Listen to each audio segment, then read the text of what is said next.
여러분은 막 되게 특별한 삶을 산 것 같고 힘들고 막 산 것 같지만 저는 이제 여러분들 객관적으로 볼 수 있잖아요. 만나는 사람이 달라졌고 환경이 달라졌지만 똑같은 패턴인 거예요. 드디어 여러분 24년도에는 인생을 폭망하지 않으려면 알고 있지만 되게 중요한 포인트입니다. 사람들은요, 같은 실수를 계속 반복해요. 여러분도 그렇지 않나요? 그러니까 열심히 살았는데 결과가 계속 똑같잖아요. 왜냐하면 여러분들이 실수를 해. 실수해도 괜찮아. 그 다음이 중요하다는 거예요. 2번 실수하지 않는 게 중요한 거죠. 근데 우리는요, 실수해도 괜찮아, 괜찮아 해서 끝난다는 게 문제지. 다음에는 이런 일이 똑같이 생겼을 때 나는 어떻게 해야 하는가? 그게 큰 실수든 작은 실수든 내가 어떻게든 바뀌겠다라고 한번 딱 생각을 했을 때 그때 어떻게 하겠다라는 걸 꼭 만들어 놔야 무의식 중에 똑같은 행동을 하지 않아요. 모든 거는 패턴이에요. 성공하지 않았으니까 조언을 받으러 오는 거잖아요. 그래서 여러분이 여러분의 과거 얘기를 해주면 여러분은 막 되게 특별한 삶을 산 것 같고 힘들고 막 산 것 같지만 저는 이제 여러분을 객관적으로 볼 수 있잖아요. 여러분의 스토리에서. 똑같은 패턴인 거예요. 뭐 만나는 사람이 달라졌고 환경이 달라졌지만 내가 봤을 때 똑같은 패턴으로 똑같이 당하고 있고 똑같이 그냥 아무 생각 없이 똑같은 패턴으로 열심히 살고 있어서 그러니까 우리가 얼마나 인생이 바뀌기 쉬운데 이 1도만 바꿔도 되는데 이걸 하지 않고 열심히만 사니까 계속 똑같은 패턴으로 똑같이 살아갑니다. 여러분 진짜. 그러면 제가 빨리 성공할 수 있었던 이유는 당신은 드림워커입니까? 나는 워킹홀리데이로 인생의 모든 것을 배웠다. 그리고 우주의 법칙. 그 책에서 읽어보시면 아시잖아요. 저한테 정말 열심히 사셨더라고요. 정말 하셨더라고요. 다 얘기를 해요. 그러니까 거기서 왔던 것들이 제가 이 일도 방향을 틀기 시작을 하고 멘토를 만나기 시작하면서 방향을 틀 수 있었기 때문에 그 습관이 그대로 왔더라는 거죠.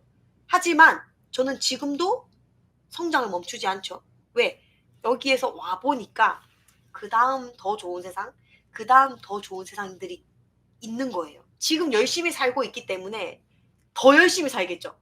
그래서 아까 말한 것처럼 제가 실수하는 거에 대해서 왜 실수했지? 괜찮아, 잘했다. 이런 식으로 마음을 도닥여 주는 거에서 끝나는 게 아니라 그래, 실수해도 괜찮아. 하지만 다음에 실수를 하지 않으려면 지금 내가 어떻게 했으면 다음에 실수를 하지 않았을까까지 생각을 해서 다음에는 이렇게 하면 안 한다는 것까지 해결책을 생각해 놓는 거죠. 이거를 저는 진짜 많이 합니다. 많이 달라진 게 뭐냐면 예를 들면 이거예요. 여러분들이 또 예를 들어줘야 쉬우니까. 저도 육아하면서 화낼 때가 있겠죠. 저도 모르게 만약에 태양이한테 화를 냈어. 그러면은 제가 딱 뒤돌아섰는데 후회할 때가 있을 거잖아요. 굳이 화내지 않아도 되는데 약간 내가 화를 내고 얘가 이제 등원하면서 갔어.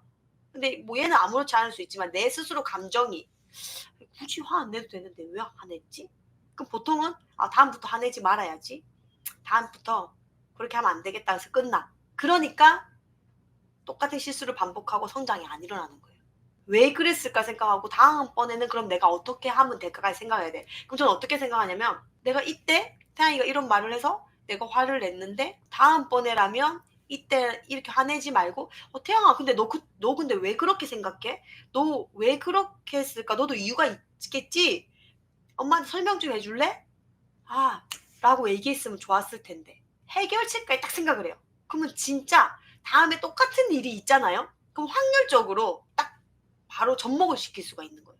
근데 괜찮아. 다음부터 안 그래야지 해서 딱 끝나니까 아무것도 여러분 인생이 반복되고 달라지지 않아요. 위로만 받고 힐링만 받고 인생이 안 달라지는 거죠. 그러니까 결국에는 성장이 일어나지 않는 거예요.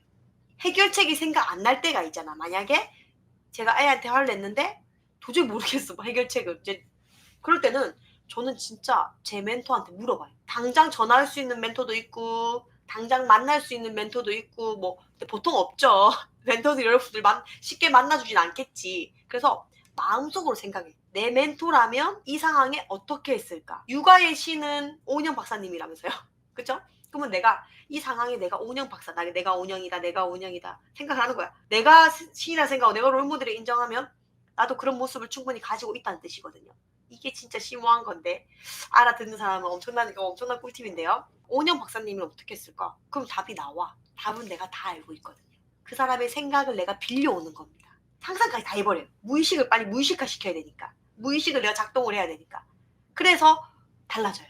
원래는 내가 답을 다 알고 있는데 여러분 스스로가 여러분을 작게 평가하고 내가 대단하다고 생각하지 않기 때문에 이런 대단한 사람의 힘을 빌려오고 이 대단한 사람들의 생각을 빌려오는 겁니다. 이 훈련과 이 연습을 하기 시작한 날로부터 여러분의 삶이 1도가 방향이 틀어진 거예요. 이걸 실행했을 때.